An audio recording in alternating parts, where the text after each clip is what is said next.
परम श्रद्धेय प्रातः स्मरणीय वंदनीय आदरणीय श्री सदगुरुदेव भगवान के श्री चरणों में सत सतकोटि प्रणाम। सदगुरु स्वरूपास्म संत महात्माओं चराचर जीवात्माओं 33 करोड़ देवताओं एवं परमाराध्य गौ माता तथा स्वकीय माता पिता के श्री चरणों में सत सतकोटि प्रणाम करते हुए परमंगलमयी प्रातः अखिलेश्वरी अकारण करुणा वर्णालय भक्तमान चाला कलप करो 33 करोड़ देवी देवताओं का समूह जग जननी महामाया गौ माँ के दिव्य साष्टांग चरणों में प्रणाम करते हुए गौ माता की इस दिव्य पावन दरबार में उपस्थित कथा साहित्य विद्वान वृंद, कथानुरागी मातृशक्ति देवियों, ध्रुव प्रहलाद स्वरूप रहने बच्चों, नौजवान साथियों, सज्जनों, बड़ा ही परमंगलमय बेला परमपिता परमात्मा भगवान मान की बिहारी के अनुकंपा से सिद्ध बाबा बालकनाथ जी के कृपा आशीर्वाद से हम आप लोगों को प्राप्त हुआ इस जन्माष्टमी महान पर्व के ऊपर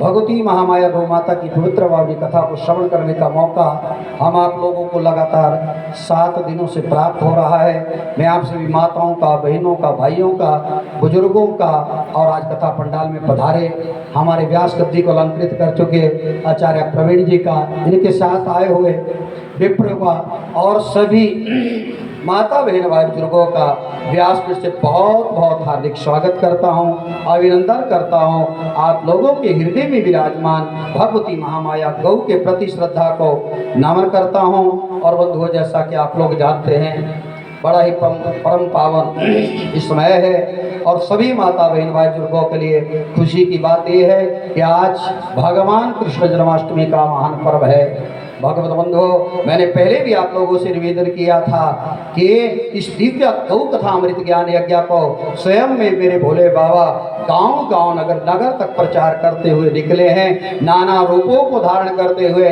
नाना अपने शिष्यों को आदेश करते हुए और सूर्य महाराज 88,000 ऋषि मुनियों से कहते हैं, बोले ऋषियों, भगवान श्री कृष्ण भगवान का जन्माष्टमी का महान पर्व हो और मेरी गौ माता की पवित्र पावनी कथा हो।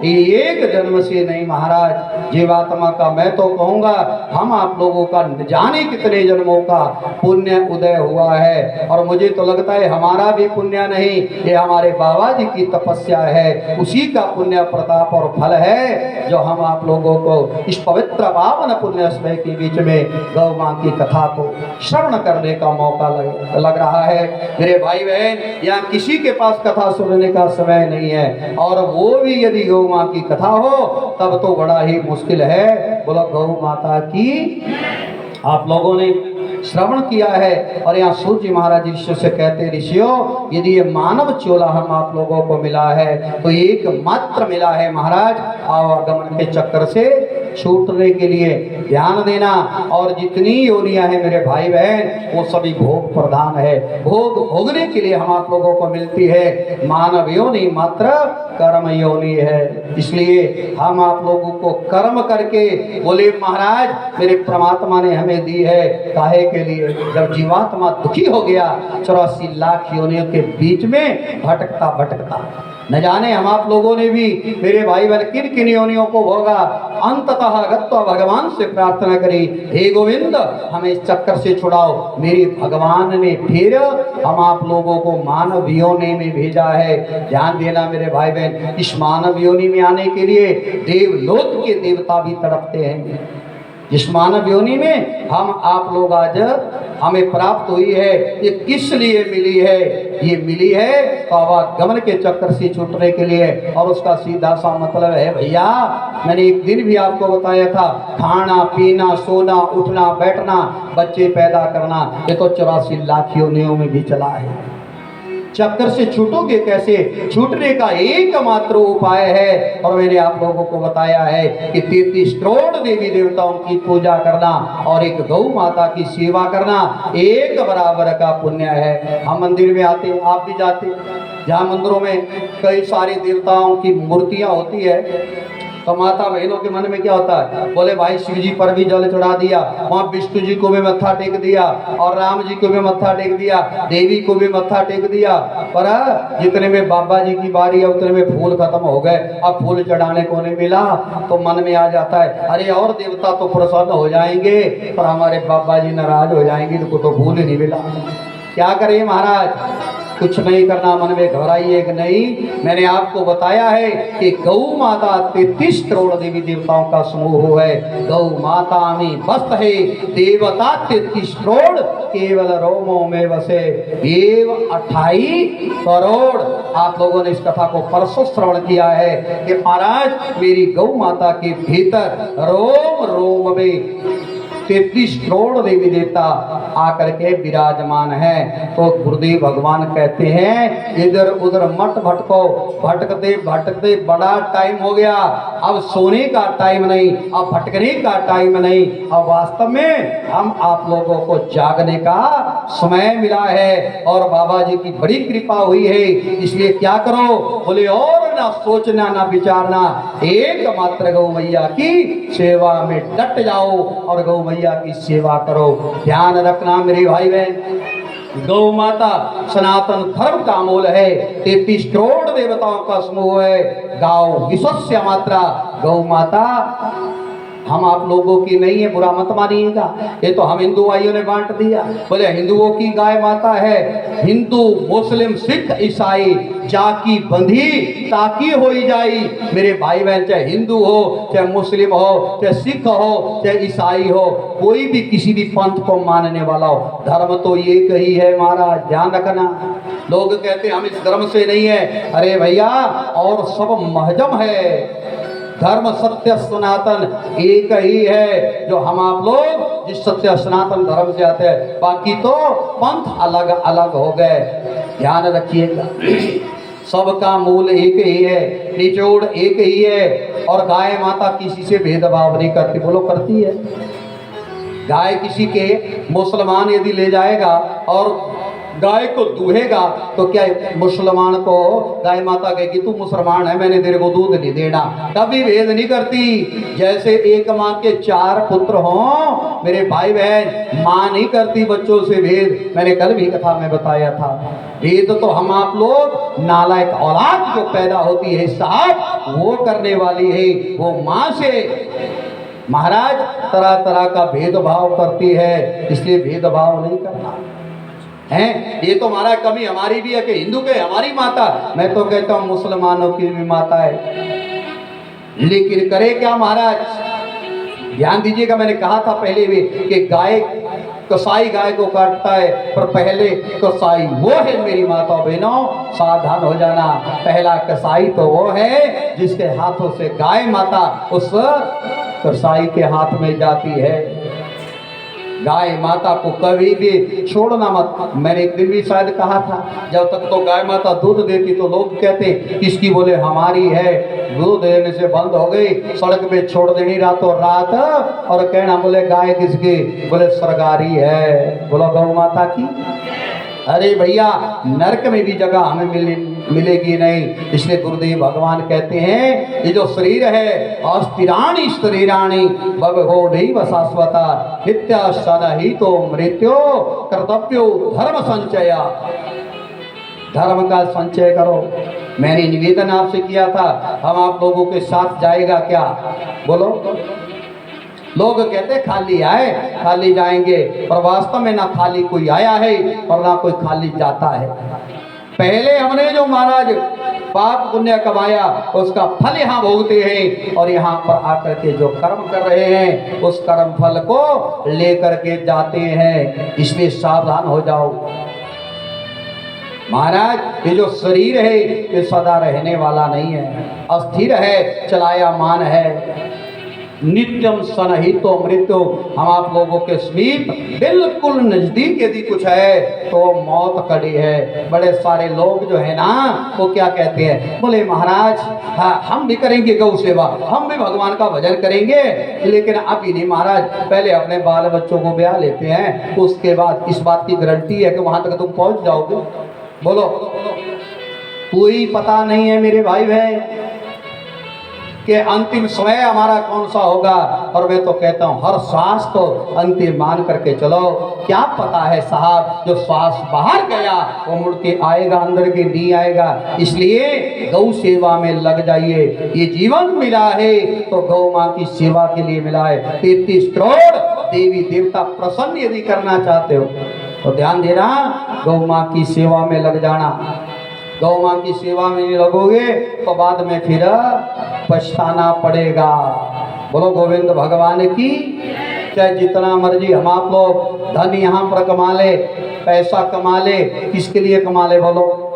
देखो धन कमाना बुरी बात नहीं है महाराज, ध्यान दीजिएगा। धन कमाना बुरी बात नहीं है, पर धन का सदुपयोग करना भी आना चाहिए। लिखा है, बोले महाराज जो धन हम आप लोगों को मिला है, हमने जो धन कमाया है उस धन का 10वां हिस्सा, आपको मैंने भागवत कथा में विस्तार से पहले बताया है कि 10वां हिस्से का एग्रीमेंट तो हमने भगवान को कहा है कि हे प्रभु हम दान में लगाएंगे, पुण्य में लगाएंगे। ईमानदारी से माताओं बहनों भाई और बुजुर्गों, हम आप लोगों को अपनी कमाई का 10% हिस्सा तो गौ माँ की सेवा में सत्कर्म में लगाना चाहिए। लगाओगे तो भले में रहेंगे, नहीं लगाओगे तो क्या होगा। कल कथा नहीं सुनी आप लोगों ने, गाय माता आगे। देखिए गौ ही ऐसा है जीव जो इस लोक में भी और परलोक में भी हम आप लोगों का साथ देता है। बाकी हमारा महाराज अपना शरीर भी साथ देने वाला नहीं है। इसलिए जो धन हम आप लोग कमाते हैं, क्या करो, निवेदन मेरा यही है कि गौ सेवा में ज़्यादा से ज़्यादा लगाओ। और देखो मैंने अक्सर कहता हूँ कि गाय को दिया हुआ दान नहीं है। एक दिन भी मैंने शायद कहा था, वो तो गाय माता का हम टैक्स देते हैं, क्योंकि ये सारी धरती जो है ये गौ माता की ही है। इसलिए कहीं हम आप लोगों ने जाना हो ना तो 2-4 दिन पहले तैयारियां होने लग जाती, चाहे ब्याह में जाए चाहे शादी में जाए। बोलो करती है माता की नहीं। हमारे तो ब्याह आ गया, हमने तैयारी करनी बड़ी पारी है, कपड़े सला के रख लेने, घर के पास को कोई आदमी का इंतजाम कर लेना। पर ध्यान रखो, जो असली हम आप लोगों का घर है वहां जब जाओगे तो वहां की तैयारी की है कुछ पता है कहाँ जाना।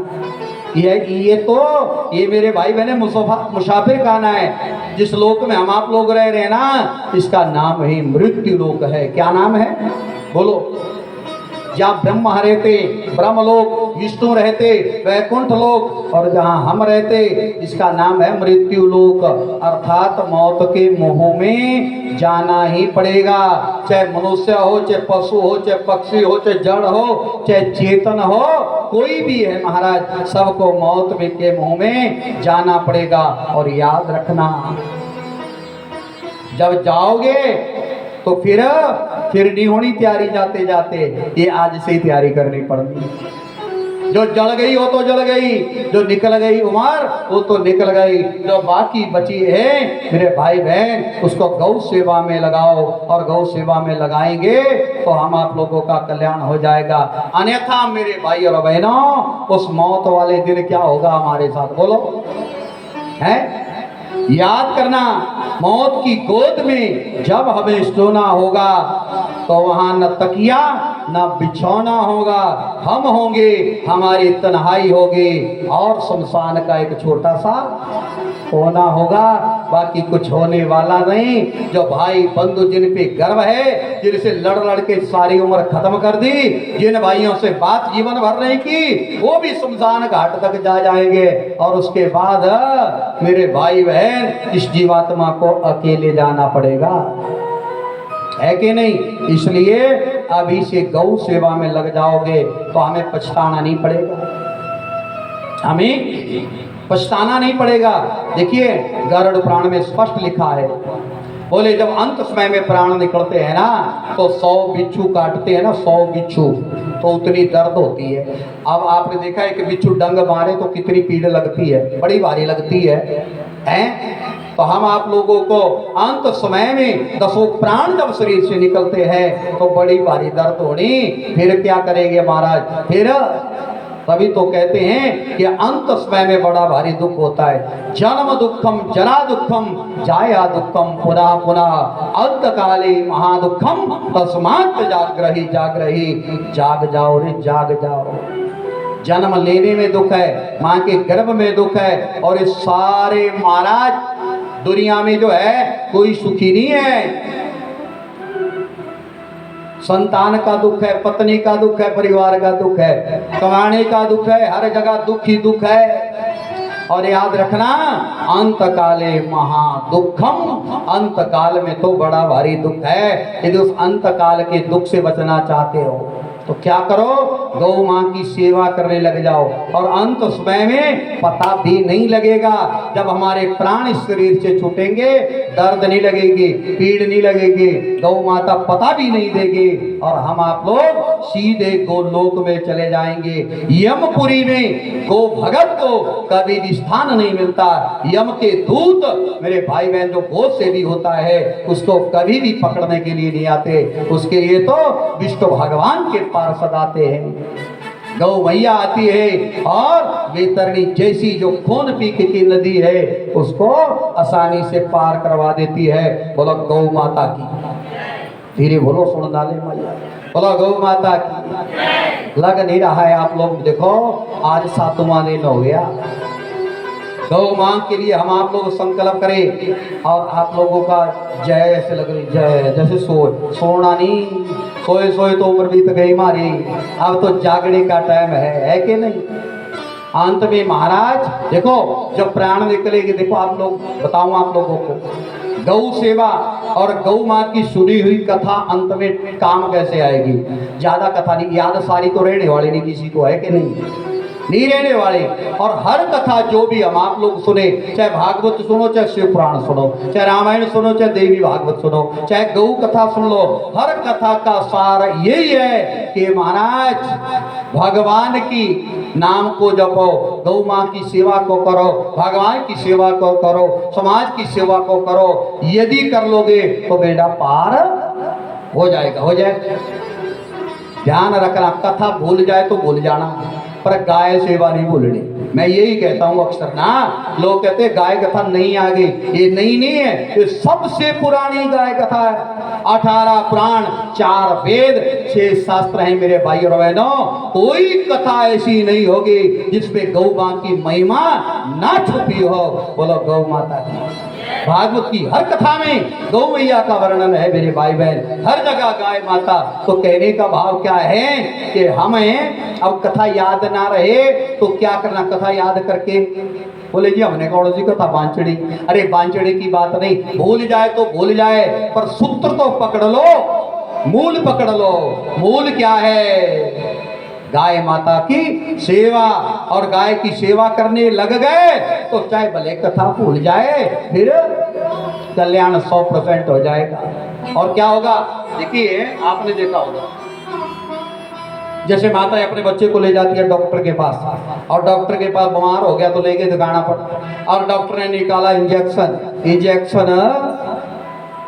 जब लगाने की बारी आती है, बच्चा देखता है इंजेक्शन, कई माता तो डराती हुई अपने बालकों को, ऐसे नहीं डराने चाहिए छोटे छोटे बच्चे ना, फिर वो उनके दिमाग में बैठ जाता है डर। बोले चुप होना तेने का, नहीं तो लगानी तेरे को सुई, उस सुई से कैसा डरता है बच्चा? बोलो डरता है ना, क्यों? बोला क्योंकि दर्द होती है उससे। अच्छा ईमानदारी से बताओ, अब इंजेक्शन तो लगवाना ही पड़ेगा, ठीक तो तभी होगा, होना नहीं तब, है कि नहीं? अब इंजेक्शन लगाना है, बच्चा राड़ियां मार रहा है, मैंने नहीं लगवाना, अब माँ गोद में पकड़े हुए। बोलो डॉक्टर कहता पकड़ो इसको, अब इंजेक्शन लगाए तो कैसे? अब ध्यान देना, वो माँ क्या करती है फिर? बोले वो माँ जो है उस बच्चे को, ना तेरे को लगाना बेटा, अपनी गोद में पकड़ लिया, और गोदी में पकड़ के उसको दूध पिलाने लग जाती है, सिर के ऊपर हाथ बढ़ाने लगती है, प्यार करती है, लाड करती है, और जैसे ही हाथ ऊपर घुमाती है गोदी में लेती, इतने में डॉक्टर पीछे से इंजेक्शन लगा के भी चला जाता हूँ, बच्चे को पता भी नहीं लगता। इंजेक्शन भी लग गया और दर्द का बच्चे को पता ही नहीं लगा। ठीक इसी तरह से मेरे भाई बहन, जब अंत समय आएगा तो ये भगवान गौ मैया की सुनी हुई जो कथा है ये हम आप लोगों के सामने आ जाएगी और हमारे को देखो जाना तो पड़ेगा पर दर्द नहीं होगी। अब आप कहेंगे कथा तो याद नहीं, याद कहानी याद नहीं आएगी तो घबराओ नहीं। कैसे भला बताओ? आज से 4 दिन पहले तो छोड़ो, हमें शाम का किया भोजन याद नहीं है। याद किसी को? शाम को क्या खाया था सब भूल गया, 7-8 दिनों का भी भूल गया, शाम का भूल गया। पर ध्यान रखना मेरी माता बहनों, जो महीना पहले भी हमने भोजन किया था उस भोजन का कुछ ना कुछ अंश तो मल रूप में निकल जाता है, लेकिन कुछ अंश हमारे खून में रहता है। बोलो गौ माता की। ठीक इसी तरह से ये जो सुन रहे हम आप लोग कथा, रोम रोम से हमारे शरीर के भीतर जाएगी और हमारे खून के कतरों में मेरे भाई बहन अवश्य में वे गौ माता की कथा बैठी होगी तो हम आप लोगों की रक्षा करेगी। बोलो गौ माता की। इसलिए क्या करो, जाग जाओ। बस यही मैं कहूँगा कि ज़्यादा नहीं, कमाओ धन। आरती में सब गाते, मैं तो कहता हूँ हाथ जोड़ के आज निवेदन कर दूँ है, जन्माष्टमी का दिन ये लास्ट वाली लाइन बंद कर देना, गानी मत गाओ आरती में। कौन सी भला? तन मन धन सब है तेरा, स्वामी सब कुछ है तेरा। ये नहीं गानी आज के बाद, ये गानी तो फिर इस पे अमल भी करना। इसका मतलब क्या है? हम भगवान के सामने कहते भगवान ये तन भी तेरा, ये मन भी तेरा और धन भी है तेरा, तेरे को सौंपते क्या लागे मेरा। ईमानदारी से बताओ, कभी किसी ने दिया तन है जी? बाबा जी गौ कथा रखी, बोले भगत आएंगे, कईयों के हमारे को ये काम पड़ गया, हमारे को ये काम पड़ गया। सच्ची बात तो ये है कि मेरे भाई बहन हम तन भी देने में असमर्थ है और मैं बधाई देता हूँ भाई जगोता जी के लिए। मैं मुंह पे तारीफ नहीं कर रहा हूँ, लेकिन भैया ये तो हमें भी सबक लेने की जरूरत है। ऐसे महान बाबा के भक्त हैं और गौ मैया के मैं कहूँगा सेवक हैं। कह रहे थे बीच में जाऊंगा, लेकिन गौ माँ की ऐसी कृपा है। आप लोग जानते हैं कितना बड़ा कारोबार है, लेकिन फिर भी हम आप लोगों को एक दिन बोले महाराज हमारे को ये काम रह गया, ये रह गया। और भैया जगोता जी आज 6 दिनों से यहीं पर विराजमान हुए हैं और भक्ति गौ माँ की कथा को सुन रहे हैं। विश्वास है करने कराने वाली तो गौ माता है, हम तो कुछ करने वाले नहीं हैं। एक भजन लोग गाते हैं, बोले मेरा आपकी कृपा से सब काम हो रहा है, करते हो तुम कन्हैया मेरा नाम हो रहा। पर भजन गाते हैं, विश्वास उस पर भी नहीं, बुरा नहीं मानना, वो भजन में ही है ये हो रहा है, नाम हम अपना ही चाहते हैं। तो मेरा कहने का भाव क्या है कि हमने कभी तन नहीं दिया। कहाँ दो? तन जो है इस शरीर को मेरे भाई बहन यदि आरती में गाना तो तन भगवान की सेवा में, गौ माता की सेवा में लगेगा तो हम आप लोगों का ये तन सार्थक हो गया। समझ आई बात के नहीं? यदि थोड़ा बहुत कुछ समय निकाल के गौ माँ की सेवा में लगा देते हैं तब होना पवित्र, तब होगा ये शरीर हम आप लोगों का धन्य। तन गाय माता की सेवा की नहीं, गए नहीं तो कोई फायदा नहीं हमारा। इसलिए मन की तो बात ही छोड़ दो भला, मन तो कथा में बैठ के भी कई बार घर में रहता, ये तो ना भगवान को कभी दिया ना कोई दे सकता है। हाथ में माला भी फिरे, पंडाल में कथा भी सुन रहे हो, फिर भी ध्यान नहीं रहता कई माताओं का। यहाँ तो मैंने नहीं देखा, यहाँ तो बाबा जी का डर भी है, क्योंकि यहाँ कितना बड़ा सामंजस्य बना है ना, पता आगे से व्यास जी महाराज और बाबा जी आगे नहीं बैठे, सबसे पीछे बैठे हैं। पता आप लोगों को क्यों बैठे हैं? मेरी संगत बीच में बैठ करके सारी संगत को भी तो उतारना है, आगे करके अपने भक्तों का उद्धार करना है। एक बार ताड़ी बजाइए बाबा जी के नाम है। पर हम आप लोग तब भी तरना नहीं चाहे तो मेरे भाई और बहनों, फिर हम आप लोगों को, मुझे नहीं लगता कि हम पार हो जाएंगे। इसलिए मेरा यही कहने का भाव है कि मन भी समर्पित करो भगवान को, और मौका लगे गौ मैया की सेवा का हो, कई सनातन धर्म की सेवा का हो, समाज सेवा का हो, देश राष्ट्र सेवा का हो, गरीबों की सेवा करने का मौका हो तो पीछे कभी मत हटना। इसीलिए मानव चोला मिला है। तन पवित्र सेवा किए धन पवित्र कर दान, मन पवित्र हरि भजन सो होत त्रिविध कल्याण। बोलो गौ माता की। ये तन पवित्र जो है वो सेवा करने से ही होने वाला है। गौ माँ की सेवा करेंगे, यहाँ तक मैं कहता हूँ कि यह शरीर जो है ना, गंगा में नहाने से भी पवित्र नहीं होता। यदि हो भी गया तो गंगा में धोए पाप दोबारा हमारे सिर पे चढ़ जाते हैं। ये मैंने आपको कथा बताई है कि कैसे चढ़ते हैं। और गौ माँ की सेवा करेंगे मेरे भाई बहन, हम आप लोगों के एक जन्म के नहीं, मेरी गौ माता तो 84 के मारा जन्म मरण के बंधन से गौ मैया मुक्त करने वाली है। इसलिए तन लगाओ काहे में, सेवा में, तब ये पवित्र होगा। और मन भगवान के चरणों में लगा रहे, और धन बोलो गौ माता की है। कहे ना गौ कथा है कि या कुछ है महाराज कर दो कुछ दान, तो जी करते तो हम भी, पर क्या करें, टूटे नहीं है, खुले नहीं है, बस हमारे तो अभी अभी ऐसा हो गया, बच्चों की पढ़ाई पे नहीं पूरा ही नहीं हो रहा है। निवेदन कर दो मेरे भाई और बहनों, 10% तो लग रख लिया करो। यदि कल्याण चाहना तो सच में 100 कमाते तो 10 भगवान के, 1000 कमाया तो 100 भगवान का, लाख महीने का कमाया तो 10%, 10,000 किसका है, हमारा नहीं है। हम भगवान के कर्जदार बन जाएंगे। हमारे से बहुत भक्त हैं जो दशौंध को इकट्ठा करते हैं, साल 2 साल में भागवत की, कवि शिवपुराण की कथा कराते हैं। गौ सेवा में लगा दो। हम आप लोगों का महाराज ये धन पवित्र कैसे होगा? ये धन जो है संग्रह करने से पवित्र नहीं होगा। अभी कोरोना आया ना, पीछे आया नहीं, आदमी से डरने लग गया, छूना तो दूर, महाराज बोले मर ना जाओ, मेरे को ना हो जाए। तो कई बीमारियां छूने की भी होती है। अब पता नहीं आप लोगों ने, हमने ईमानदारी से पैसे कमाए, मैं ये नहीं कहता कि बेईमानी से कमाया, और बेईमानी से कभी कमाना भी मत। बेईमानी का धन मेरे भाई बहन, चैन की नींद हम आप लोगों को सोने नहीं देता। बोलो गौ माता की। बेईमानी का धन तो नहीं सोने देता महाराज। और लिखा है नीति में, अन्यायोपार्जितम वित्तम 10 वर्षाणि तिष्ठते संप्राप्ते तु 11 वर्षे समूलम सब विनश्यते। बोले महाराज बेईमानी का पैसा 5-10 साल तक ही फलता फूलता कलयुग में। जब 10 साल से ऊपर टाइम होता है तो समूल वो नाश कर देता है। इसलिए ईमानदारी से कमाओ, ईमानदारी से भगवत कार्य गौ सेवा में धन को लगा लो, दान पुण्य में लगाओ। दान पुण्य करने का मौका आए तो फिर हाथ पीछे नहीं करो, फिर ऐसा सोचो कि हम कितना दान कर दें। क्यों?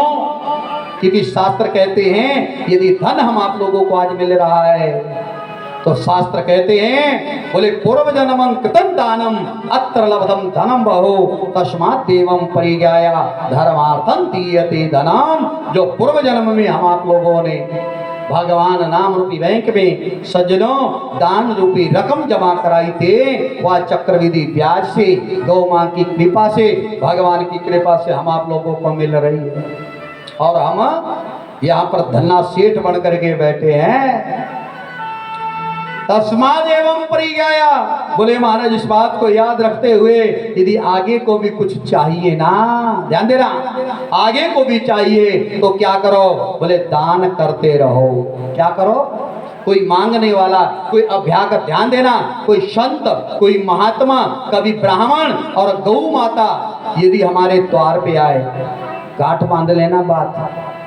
इनको देने से धन कम नहीं होता है और वो लेके नहीं जाते। यदि तुम 150 रुपया दे भी देते हो तो उसके बदले में कितना आशीर्वाद आपको मिलता है हम आप लोग समझ नहीं सकते। कभी भी हमारे द्वार पे संत ब्राह्मण गौ मैया आए तो इनको खाली मत मोड़ना, कुछ ना कुछ महाराज खाने को जरूर दे देना, दक्षिणा जरूर दीजिए। क्यों? क्योंकि इनको जब देंगे तो मैंने कल आपको बताया ही था कि इनके मुंह में जो डाला हुआ प्रसाद है वो सीधा भगवान को भोग लगता है। किसको लगता है ना? कल मैंने विस्तार से चर्चा की है। तो महाराज दान करने से धन कम नहीं होता, हम आप लोगों को बढ़ चढ़ करके दान करना चाहिए। तब दान जो है ना वो बीज है आगे के लिए। क्या है समझते हो? जैसे खेत में बीज डालते हैं ना, पहले के समय में, आजकल तो छोड़ दो, अब तो नहीं तना, जब खेती करते थे अब मक्की की फसल हो रही, फसल काटनी, जब मक्की को छिलते थे तो हमारे बुजुर्ग क्या करते थे बोला, खलिहान में खेत में छलियां डाली हुई मक्की तो बड़ी बड़ी उठा लेनी, छांट के लग बोरे में भर लेनी, बोले ये बीज रख देना अगले साल को। क्यों? बोले बीज अच्छा होगा तो अगले साल फसल भी चंगी होगी। तो महाराज ऐसे ही दान भी बीज है, पहले बोया था आज काट रहे हैं, आगे को काटना है। तो महाराज बोला कल धन्ना भगत की कथा सुनाऊंगा, कल नहीं आना भूलना, कल तो यूं भी कथा विराम का दिन है, 7वां दिन है कल ना है। कल धन्ना जाट की कथा आपने सुनी होगी, पर पूरी कथा में आपको बताऊंगा कि महाराज धन्य भगत ने गौ सेवा कैसे करी और इस कलयुग में धन्य को मेरा भगवान मिला है।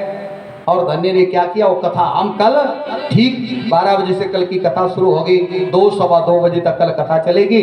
तो देखिए 7 दिनों तो कथा सुनो चाहे ना सुनो, पर 7वें दिन तो कथा जरूर सुननी। कल हवन भी होगा, सब माता बहन भाई बुजुर्गों ने हवन भी डालना। और कामधेनु जो यज्ञ दिव्य गौ कथा अमृत ज्ञान यज्ञ यहाँ हो रहा है, उसकी पूर्णाहुति तो यज्ञ की होगी। ध्यान देना, लोग कहते हैं पता क्या, बोले जी होगी कथा, कथा की पूर्णाहुति होगी। ध्यान देना, कथा की पूर्णाहुति नहीं होती, पूर्णाहुति तो यज्ञ की होती है, यज्ञ के। और कथा तो अविरल धारा है गंगा की तरह, ये तो विश्राम लेगी और धीरे धीरे फिर आगे को बढ़ती जाएगी। बोला गौ माता की।